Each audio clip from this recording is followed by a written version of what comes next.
तो फिर धर्मराज युधिष्ठिर ने पूछा, हे जनार्दन, अश्विनी मास के कृष्ण पक्ष की एकादशी का क्या नाम है? इसके व्रत की विधि और फल क्या है? सो कृपा करके कहिए। श्री कृष्ण ने कहा, हे राजन, इस एकादशी का नाम इंद्रा एकादशी है। ये एकादशी पापों को नष्ट करने वाली तथा पितरों को अधोगत से मुक्त दिलाने वाली है।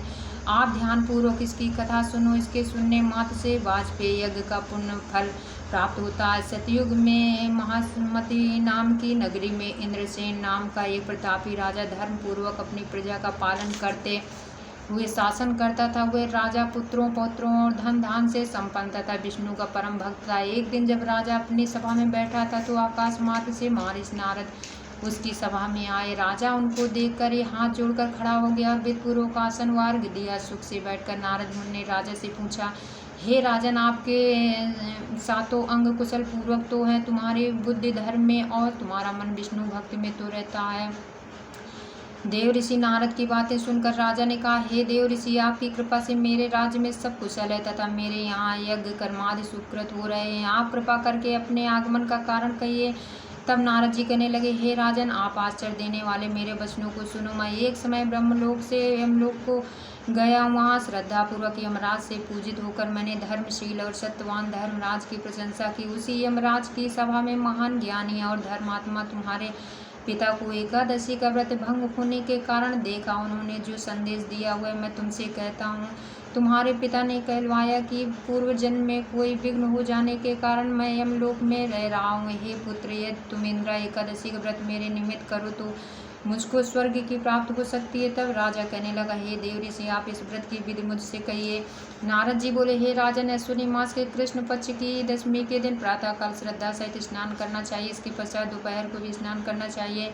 उस समय जल से निकलकर श्रद्धापूर्वक पितरों का श्राद्ध करें और एक समय भोजन करें तथा रात्र को पृथ्वी पर शयन करें। दूसरे दिन अर्थात एकादशी के दिन प्रातःकाल दातून करें और स्नान करें। उसके पश्चात भक्तिपूर्वक व्रत का संकल्प करें। संकल्प करते समय भगवान से श्रद्धापूर्वक कहें, प्रभु, मैं आज निराहार रहूँगा और समस्त भोगों का त्याग कर कल भोजन करूँगा।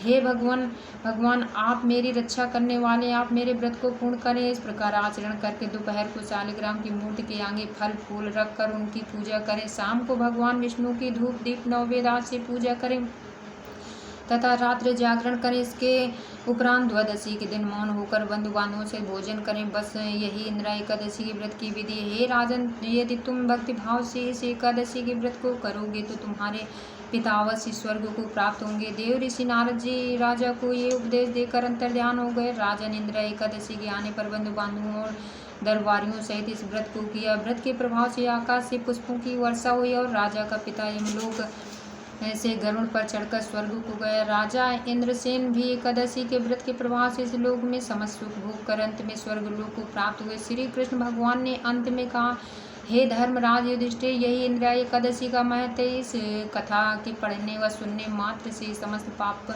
नष्ट हो जाते हैं और अंत में स्वर्ग लोक की प्राप्ति होती है। बोलो एकादशी मैया की जय, विष्णु भगवान की जय, शालिग्राम भगवान की जय।